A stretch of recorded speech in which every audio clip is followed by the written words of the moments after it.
మా latest videos కోసం మా ఈ తెలుగు న్యూస్ ఛానల్ సబ్స్క్రైబ్ చేసి గంట సింబల్ యాక్టివేట్ చేసుకోండి.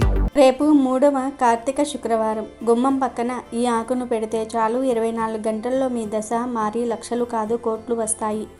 లక్ష్మీదేవి మీ ఇంట్లో తిష్ట వేస్తుంది. మీ కష్టాలన్నీ కూడా తీరిపోతాయి. ధన సమస్యలు పోతాయి. వద్దన్న ధనం వచ్చి పడుతుంది.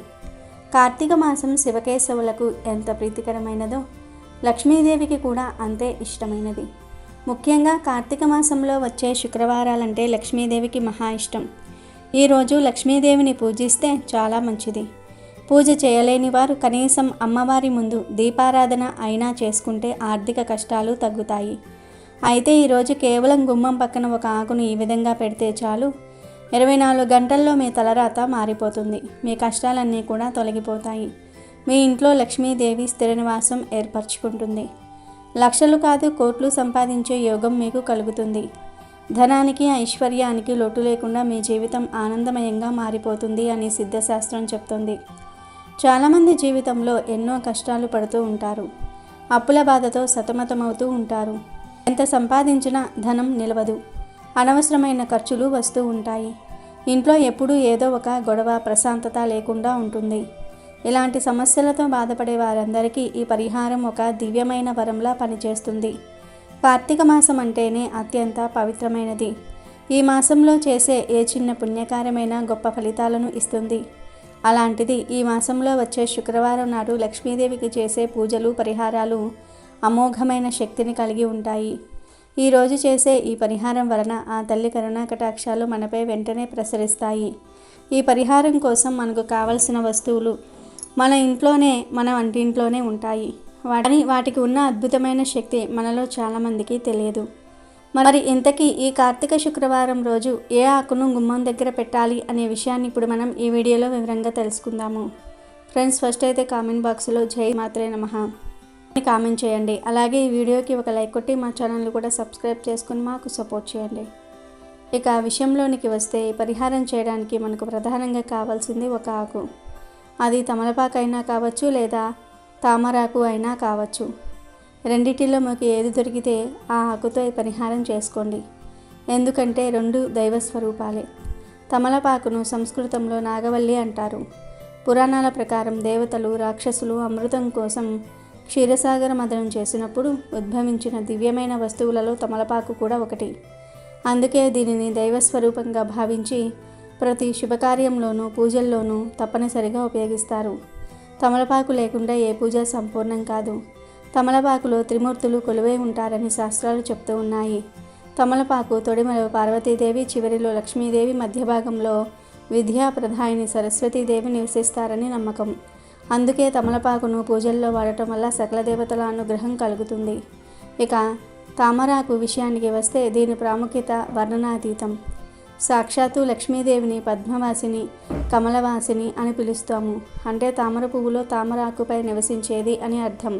ఆవిడ క్షీరసాగర మథనంలో ఉద్భవించినప్పుడు కూడా తామర పువ్వుపై ఆసీనురాలై దర్శనమిచ్చింది.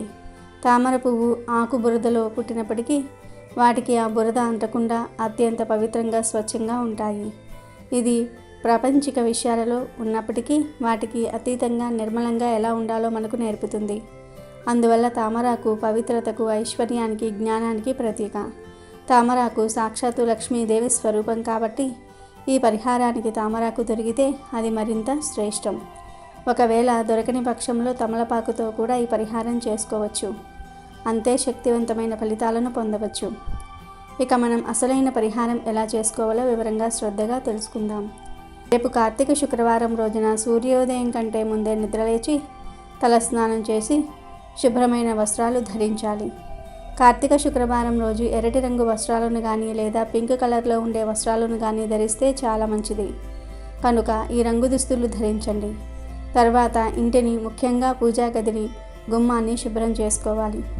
ఆ తర్వాత మీరు తెచ్చుకున్న తామరాకును కానీ, తమలపాకును కానీ తీసుకొని శుభ్రమైన నీటితో కడగాలి. ఆకు ఎక్కడ చిరిగిపోకుండా తాజాగా ఉండేలాగా చూసుకోవాలి. ఆకుకు మీ భక్తిని జోడించి పసుపు, కుంకుమలతో చెరో 3 బొట్లు పెట్టాలి. పసుపు మంగళకరమైనది, శుభాన్ని సూచిస్తుంది. కుంకుమ సాక్షాత్తు లక్ష్మీదేవికి ప్రతీక. ఇలా చేయటం ద్వారా మనం ఆ ఆకులోనికి దైవశక్తిని, లక్ష్మీదేవిని మనస్ఫూర్తిగా ఆహ్వానిస్తున్నామని అర్థం. ఆ తర్వాత ఒక చిన్న ప్లేట్ను తీసుకోండి. అది స్టీల్, ఇత్తడి, రాగి ఏదైనా పర్వాలేదు, కానీ దానిని శుభ్రంగా కడిగి సిద్ధంగా ఉంచుకోవాలి. ఇప్పుడు మీరు బొట్లు పెట్టి సిద్ధం చేసుకున్న ఆ దివ్యమైన ఆకును ఆ ప్లేట్లో ఉంచండి.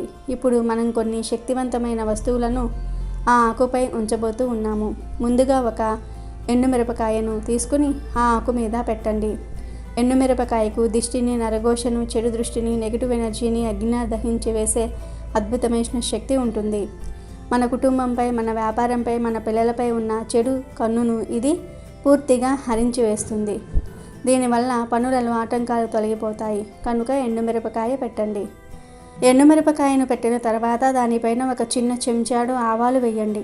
ఆవాలు శని భగవానుడికి ప్రీతికరమైనవిగా చెప్తూ ఉంటారు. ఇవి మనల్ని పట్టి పీడిస్తున్న దరిద్రాన్ని, కర్మఫలాలను, శనిగ్రహం వల్ల కలిగే కష్టాలను దూరం చేస్తాయి. మన అభివృద్ధికి అడ్డుగా ఉన్న గ్రహ దోషాలను తొలగించి కార్యసిద్ధిని కలిగిస్తాయి. కాబట్టి ఆవాలు వేసి ఆ తర్వాత ఆవాలపైన 7 మిరియాలు వేయండి. మిరియాలకు మన శత్రువులను నిరోధించే శక్తి ఉంది. మనకు తెలిసి తెలియక మనకు హాని తలపెట్టే వారి నుంచి, మన ఎదుగుదలను చూసి వారవలేని వారి నుంచి మనల్ని కాపాడుతాయి. మన చుట్టూ ఒక రక్షణ కవచంలా పనిచేస్తాయి. కనుక మిరియాలు వేసి ఆ తర్వాత మిరియాలపైన కొన్ని ధనియాలు కూడా వేయండి. పేరులోనే ఉంది, ధనియాలు అంటే ధనాన్ని ఇచ్చేవి అని అర్థం. ధనియాలు లక్ష్మీదేవికి అత్యంత ప్రీతికరమైనవి. వీటికి ధనాన్ని ఆకర్షించే శక్తి అధికంగా ఉంటుంది. మీ ఇంట్లో ధనం వృధా కాకుండా నిలవడానికి, కొత్త ఆదాయ మార్గాలు తెరుచుకోవడానికి, వ్యాపారంలో లాభాలు రెట్టింపు కావడానికి ఇవి అద్భుతంగా సహాయపడతాయి. కనుక ధనియాలు వేసి చివరగా ఈ వస్తువులన్నిటిపైన మనం మరోసారి లక్ష్మీదేవిని స్మరించుకుంటూ చిటికెడు కుంకుమను చల్లాలి. కుంకుమ సౌభాగ్యానికి, ఐశ్వర్యానికి చిహ్నం. దీనితో మనం ఈ ప్రక్రియను భక్తితో పూర్తి చేసుకున్నామని సూచన. ఇప్పుడు ఆ ప్లేట్లో దైవస్వరూపమైన ఆకు, దానిపై ఉన్న కష్టాలను తొలగించే ఎండుమిరపకాయ, ఆవాలు, మిరియాలు, ధనాన్ని ఆకర్షించే ధనియాలు, కుంకుమ ఉన్నాయి. ఈ ప్లేటు ఒక శక్తివంతమైన యంత్రంలా తయారైంది. ఇప్పుడు ఈ ప్లేట్ను మీ కుడి చేతితో పట్టుకుని మీ ఇంట్లోని ప్రతి గదికి, ప్రతి మూలకు తీసుకుని వెళ్ళండి. హాలు, వంటగది, పడక గదులు, పూజ గది ఇలా అన్ని ప్రదేశాలకు తీసుకుని వెళ్ళండి. అక్కడ ఒక నిమిషం పాటు ఉంచి ఆ గదిలో ఉన్న నెగిటివ్ ఎనర్జీని ఈ ప్లేట్లోనికి ఆవాహన చేసుకున్నట్లుగా భావించాలి. ఇలా చేయటం ద్వారా మీ ఇంట్లో ఏ మూలనైనా పేరుకుపోయిన దరిద్ర దేవత, దిష్టి దోషాలు, నరఘోష, వాస్తు దోషాలు, అనారోగ్యకరమైన శక్తులు అన్నీ కూడా అయస్కాంతం ఇనుమును ఆకర్షించినట్లుగా ఈ ప్లేట్లోని వస్తువుల శక్తికి ఆకర్షించబడి అందులోనికి బంధించబడతాయి. ఇలా ఇల్లంతా తిప్పటం పూర్తయ్యాక ఆ ప్లేట్ను తీసుకుని వచ్చి మీ ఇంటి ప్రధాన ద్వారం అంటే సింహద్వారం గుమ్మం పక్కన బయట వైపు కుడి చేతి వైపున ఒక మూలలో పెట్టండి. లక్ష్మీదేవి ఇంట్లోకి ప్రవేశించేది గుమ్మం గుండానే. అక్కడ ఈ శక్తివంతమైన ప్లేట్ను పెట్టడం వల్ల బయట నుంచి ఎలాంటి దుష్టశక్తి లోపలికి రాకుండా ఇది అడ్డుకోవటమే కాకుండా సానుకూల శక్తిని, లక్ష్మీదేవిని మీ ఇంట్లోకి ఆహ్వానిస్తుంది. ఈ ప్లేట్ను గుమ్మం పక్కన పెట్టిన తర్వాత మీరు 2 చేతులు జోడించి ఆ ఆకుకు మనస్ఫూర్తిగా నమస్కరించుకుని మీ కోరికలను, మీ కష్టాలను చెప్పుకోవాలి. తల్లి లక్ష్మీ స్వరూపమైన ఓ దివ్య పత్రమా, నాకు ఉన్న అప్పుల బాధలు తీరిపోవాలి, నా ఆర్థిక కష్టాలు తొలగిపోయి నా ఇంట్లో సిరి సంపదలు వెల్లివిరియాలి, మా కుటుంబం ఆయురారోగ్య అష్టైశ్వర్యాలతో సుఖ సంతోషాలతో వర్ధిల్లాలి, మాకు అన్నింటా విజయమే కలగాలి అని మీ మనసులోని సమస్యలను, కోరికలను బలంగా సంపూర్ణ విశ్వాసంతో చెప్పుకోవాలి. మీ ప్రార్థన ఎంత బలంగా ఉంటే ఫలితం అంత త్వరగా కనిపిస్తుంది. ఆ తర్వాత ఆ ప్లేట్ను అక్కడే 24 గంటల పాటు అంటే మరుసటి రోజు ఉదయం వరకు కదపకుండా వదిలివేయాలి. రాత్రి పగలు అంతా అది అక్కడే ఉండాలి. ఈ 24 గంటల సమయంలో పవిత్రమైన కార్తీక మాసపు శక్తి శుక్రవారం నాటి లక్ష్మీదేవి అనుగ్రహం, ఆ ఆకులోని దైవిక శక్తి అన్నీ ఏకమై మీ ఇంట్లో పేరుకుపోయిన నెగిటివ్ ఎనర్జీని పూర్తిగా నిర్మూలించి మీ కోరికలు నెరవేరడానికి, మీ కష్టాలు తొలగిపోవడానికి మార్గాలను సుగమం చేస్తాయి. మరుసటి రోజు ఉదయం అంటే శనివారం నాడు స్నానం చేసిన తర్వాత గుమ్మం దగ్గర ఉన్న ఆ ప్లేటు వద్దకు వెళ్ళి మరోసారి నమస్కరించుకొని మా కష్టాలన్నిటినీ నీతో తీసుకుని వెళ్ళు తల్లి అని ప్రార్థించి ఆ ప్లేట్లోని ఆకుతో సహా అన్ని వస్తువులను జాగ్రత్తగా ఒక పాత పేపర్లో కానీ ఆకులో కానీ చుట్టండి. మీ ఇంట్లోని దరిద్రము, చెడు శక్తి అంతా ఇప్పుడు ఆ మూటలో బంధించబడి ఉంది. కాబట్టి దానిని నేరుగా చెత్తలో పడేయకూడదు. ఆ మూటను తీసుకుని వెళ్ళి పారే నీటిలో అంటే కాలువలో, నదిలో లేదా సముద్రంలో కలిపేయాలి. అలా నీటిలో వదులుతున్నప్పుడు గంగాదేవి తల్లి, మా కష్టాలను దరిద్రాలను నీతో పాటు తీసుకుని వెళ్ళి మమ్మల్ని శుభ్రపరచు అని ప్రార్థించుకోవాలి. ఒకవేళ పారే నీరు అందుబాటులో లేకపోతే ఎవరూ తిరగని తొక్కని ప్రదేశంలో ఒక చిన్న గొయ్యి తీసి అందులో ఈ మూటను పెట్టి మట్టితో కప్పి పెట్టవచ్చు.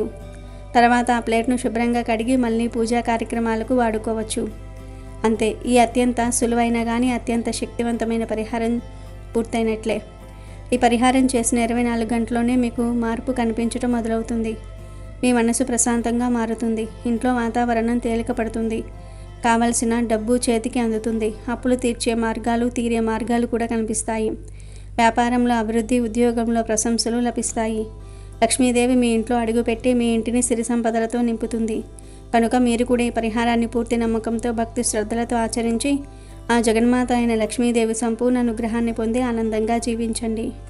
కార్తీక మాసంలో వచ్చే శుక్రవారాలు ఎంతో విశేషమైనవి, లక్ష్మీదేవికి ఎంతో ఇష్టమైనవి. అయితే ఈ కార్తీక శుక్రవారాలలో కొన్ని పొరపాట్లు చేస్తే లక్ష్మీదేవికి కోపం వచ్చి పనులన్నిటిల్లో ఆటంకాలు ఏర్పడతాయని పండితులు అంటూ ఉన్నారు. మరి కార్తీక శుక్రవారం ఆడవారు పొరపాటున కూడా చేయకూడని ఆ తప్పులు ఏమిటో ఇప్పుడు మనం ఈ వీడియోలో తెలుసుకుందాం. ఒక చిన్న కథను విందాం. రోజు రాజు, మంత్రి మారువేషంలో రాజ్యంలో తిరుగుతూ ఉండగా ఒక బందిపోటు గుంపు వాళ్లపై దాడి చేస్తారు. రాజు, మంత్రి వాళ్లతో ప్రతిఘటిస్తూ ఉంటారు. అటువైపుగా వెళ్తున్న రుద్రసేనుడు అది చూసిన తన వంతు సాయం చేస్తాడు. దానికి మారువేషంలో ఉన్న రాజు మెచ్చి, నీకు ఏమి బహుమానం కావాలో కోరుకో అని అంటాడు. కానీ రుద్రసేనుడు, తమరు ఆపదలో ఉంటే కాపాడానే గాని ఏదో ఆశించి మాత్రం కాదు అని విరోచితంగా అంటాడు. దానికి రాజు సంతోషించి, నీకు ఎప్పుడు ఏ సాయం కావాలన్నా తనను కోరమని చెప్పి వెళ్ళిపోతాడు. ఇదంతా కూడా తన భార్య శాంతశీలకు చెప్తాడు రుద్రసేనుడు. అప్పుడు ఆమెకు ఒక విషయం గుర్తుకు వస్తుంది. అదేమిటంటే, కొద్ది రోజుల క్రితం తను కట్టెలకని అడవిలోకి వెళ్ళినప్పుడు అక్కడ ఒక మునీశ్వరుడు తారసపడతాడు. ఆ మునీశ్వరుడు, తల్లి, ఒక విషయం చెప్తాను, శ్రద్ధగా విను. లోకమంతా చీకటిగా, అది కూడా శుక్రవారం రోజు ఎవరి ఇంట్లోనూ కూడా దీపం లేకుండా ఉండి నీ ఇంట్లో మాత్రం దీపం పెట్టి గుమ్మానికి అడ్డంగా కూర్చో.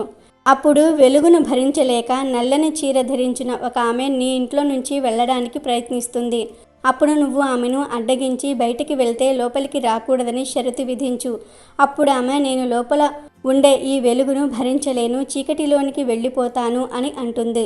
మరొక ఆమె పట్టు పీతాంబరాలతో ధగధగా మెరిసిపోయే నగలతో ఇంట్లోకి ప్రవేశించడానికి ప్రయత్నిస్తుంది. ఆమెను కూడా అడ్డగించి లోపలికి వెళితే బయటకు వెళ్ళకూడదు అని షరతు విధించు. అప్పుడు ఆమె, బయట చీకటిని నేను భరించలేను, లోపలికి వెళ్ళిపోతాను అని అంటుంది. ఆమె ఇంట్లోకి ప్రవేశించగానే నీవు ఐశ్వర్యవంతురాలు అవుతావని మునీశ్వరుడు చెప్పినది గుర్తుకు వస్తుంది. వెంటనే శాంతశీల రాజు వద్దకు వెళ్ళి తాను ఎవరో చెప్పి వచ్చే శుక్రవారం రాజ్యంలో ఎవరి ఇంట్లోనూ కూడా దీపం పెట్టకుండా ఉండేలాగా చూడాలని కోరుకుంటుంది. వెంటనే రాజు ఆమె కోరిక మేరకు రాజ్యంలో ఎవ్వరూ కూడా శుక్రవారం రోజు దీపం పెట్టకూడదని చాటింపు వేయిస్తాడు. మునీశ్వరుడు చెప్పినట్లుగా చేసి శాంతశీల ఐశ్వర్యవంతురాలు అవుతుంది. కానీ శుక్రవారం ఎవరూ దీపం పెట్టకుండా రాజుగారితో ఆజ్ఞ వేయించినందుకు చాలా బాధపడుతూ ఉంటుంది. అప్పుడు లక్ష్మీదేవిని ప్రార్థించగా లక్ష్మీదేవి ప్రసన్నురాలై, ఇకపై ప్రతి శుక్రవారం సంధ్యా సమయంలో దీపం ఎవరు పెడతారో వారందరి ఇళ్లకు నేను వస్తాను అని వరం ప్రసాదిస్తుంది. ఎవరైతే ప్రతి శుక్రవారం సంధ్యా సమయంలో తప్పకుండా దీపం వెలిగిస్తారో వారు శ్రీ మహాలక్ష్మీదేవి కరుణా కటాక్షాలకు పాత్రులవుతారని లక్ష్మీదేవి వరం ఇస్తుంది. లక్ష్మీదేవి ఐశ్వర్యానికి దేవత, జ్యేష్ఠాదేవి దారిద్ర్య దేవత. ఒకసారి వీరిద్దరికీ ఓ చిన్న అనుమానం వచ్చింది. ఆ అనుమానం ఏంటంటే, తమలో ఎవరు చాలా అందంగా ఉన్నారు నని. ఈ విషయమై వీరిద్దరూ వాదించుకుంటూ ఉండగా వారికి ఎదురుగా ఒక వ్యాపారి వస్తూ కనిపించాడు. ఇక వాదించటం ఆపి ఆ వ్యాపారిని అడిగి నిజం తెలుసుకోవాలని అనుకున్నారు. అలా అనుకున్నదే తడవుగా జ్యేష్ఠాదేవి లక్ష్మీదేవులు అతడి ముందుకెళ్ళి నిలుచున్నారు. తామిద్దరం ఎవరమో కూడా అతడికి వివరించి చెప్పారు. ఐశ్వర్య దేవత, దారిద్ర్య దేవతలు ఇద్దరూ ప్రత్యక్షమై కనిపించి అలా అడిగేసరికి ఆ వ్యాపారికి నోట మాట రాలేదు. ఇద్దరూ ఒకేసారి కనిపించినందుకు సంతోషించాలో బాధపడాలో కూడా అతడికి తెలియలేదు. ఏదైతే అది అయ్యిందని మనసుకు సర్ది చెప్పుకున్న ఆ వ్యాపారి ఆ దేవతలిద్దరికీ నమస్కరించాడు. ఇంతకీ మీ ఇద్దరికీ వచ్చిన సందేహం ఏమిటో చెప్పండని అడిగాడు. అప్పుడు జ్యేష్ఠాదేవి, లక్ష్మీదేవులు తమకు వచ్చిన సందేహాన్ని చెప్పి ఎవరు అందంగా ఉన్నారో చెప్పమని అడిగారు. అంతే. విషయం విన్న ఆ వ్యాపారి భయంతో వణికిపోయాడు. ఇద్దరిలోనూ లక్ష్మీదేవి అందమైనదని అతడికి తెలుసు. కానీ నిజాన్ని చెప్తే జ్యేష్ఠాదేవికి కోపం వస్తుంది. ఆమెకు కోపం వస్తే తనను ఇంకా పేదవాడిని చేస్తుందని తెలుసు. ఇక లక్ష్మీదేవి అందంగా లేదని చెప్తే ఆమెకు కోపం వచ్చి తనకు ఉన్న ఈ మాత్రం సంపదను కూడా లేకుండా చేస్తుంది. ఏం చేసేది భగవంతుడా అంటూ తలపట్టుకున్నాడు. ఇంతలో ఆ వ్యాపారికి ఓ మెరుపులాంటి ఆలోచన వచ్చింది. వెంటనే, అమ్మా, ఓ మహాలక్ష్మి, నువ్వు ఇంట్లోకి వస్తున్నప్పుడు నీ అంత అందమైన స్త్రీ ఈ భూలోకంలో కానీ స్వర్గలోకంలో కానీ ఎవ్వరూ ఉండరు అని అన్నాడు. అలాగే అమ్మ, ఓ జ్యేష్ఠాదేవి, నువ్వు ఇంటి నుంచి బయటికి వెళ్తూ ఉంటే నీ అందం, నీ సొగసు వర్ణించేందుకు మాటలు చాలవు. ఆ సమయంలో నీ అందాన్ని ఎవ్వరితోనూ పోల్చలేము అని అన్నాడు. ఆ వ్యాపారి ఎవరి మనసులను నొప్పించని విధంగా చెప్పిన తీరు జ్యేష్ఠాదేవి, లక్ష్మీదేవులను సంతృప్తిపరిచింది. అతడు ఇద్దరినీ విజేతలుగా నిర్ణయించాడని వారిద్దరూ అర్థం చేసుకున్నారు. దాంతో ఇద్దరు అతడి నిర్ణయానికి సంతోషపడుతూ అక్కడి నుంచి మాయమైపోయారు. ఇక్కడ అర్థం చేసుకోవాల్సింది ఏంటంటే, జ్యేష్ఠాదేవి, లక్ష్మీదేవులు ఎవరికి వారు విజేతలమని అనుకుంటూ వెళ్ళారే గాని నిజానికి నిజమైన విజేత వ్యాపారే. ఎందుకంటే అతడు ఐశ్వర్య దేవత అయిన లక్ష్మీదేవి అభిమానాన్ని పొందటమే కాక లక్ష్మీదేవి బద్ధశత్రువైన జ్యేష్ఠాదేవిని సైతం సంతృప్తిపరిచాడు. కాబట్టి నిజమైన విజేత వ్యాపారే. ఇక వీడియోలోకి వస్తే, మొదటిగా కార్తీక శుక్రవారం నాడు ఖచ్చితంగా ఇంటిలో జలపాత్రలను అంటే నీటిని గుమ్మం దాటించకూడదు. ఇంట్లోకి నీళ్లు తెచ్చుకోవచ్చు, కానీ బయటి వారికి ఎవరికి కూడా నీళ్లు ఇవ్వకూడదు. ఇది నిషిద్ధం. రెండవది పెరుగు. కార్తీక శుక్రవారం నాడు ఎవరికి కూడా ఇంట్లోని పెరుగుని ఇవ్వకూడదు. ఇస్తే లక్ష్మీదేవి వెళ్ళిపోతుంది, ధనం తగ్గిపోతుంది. పెరుగును తోడుకి అడిగినా సరే కార్తీక శుక్రవారం అస్సలు ఇవ్వకూడదు. దేవాలయాలలో అభిషేకం కోసం అయితే ఇవ్వవచ్చు, ఇతరులకు ఇవ్వకూడదు. మూడవ విషయం పసుపు కుంకుమలు. కార్తీక శుక్రవారం పసుపు కుంకుమలు కూడా ఎవ్వరికీ ఇవ్వకూడదు. సాధారణంగా కార్తీక శుక్రవారం నాడు ముత్తైదువులు ఇంటికి వస్తే పసుపు కుంకుమ తాంబూలం ఇస్తూ ఉంటారు. కానీ ఆ తాంబూలంలో పసుపు కుంకుమ ఇవ్వకూడదని పండితులు అంటూ ఉన్నారు. ఇక నాలుగో పని పుష్పాలు. కార్తీక శుక్రవారం నాడు చాలామంది స్త్రీలు పుష్పమాలలు కడుతూ ఉంటారు. మాల కట్టడంలో తప్పు లేదు, కానీ సూదులతో పూలను గుచ్చటం వంటి పనులు చేయరాదు. పుష్ప విలాపం వలన కష్టాలు ఎదురవుతాయి. ఎందుకంటే పుష్పాలను సూదితో గుచ్చి దారంతో మాల కడితే ఆ పుష్పం విలాపం చెందుతుంది, అంటే ఏడుస్తుంది. అలా పుష్పం ఏడిస్తే అశుభమే జరుగుతుంది. శుక్రవారం పూట పూల యొక్క కన్నీటి బిందువులు ఇంట్లో పడితే లక్ష్మీదేవికి ఎన్ని పూజలు చేసినా అవి ఫలించవు, పైగా పాపం చుట్టుకుంటుంది. పుష్పమాలలు కట్టడంలో తప్పులేదు, కానీ పుష్పంలో నుంచి సూది ఎక్కించటం అనేది నిషిద్ధం. కార్తీక శుక్రవారం ఈ పనులు అస్సలు చేయరాదు.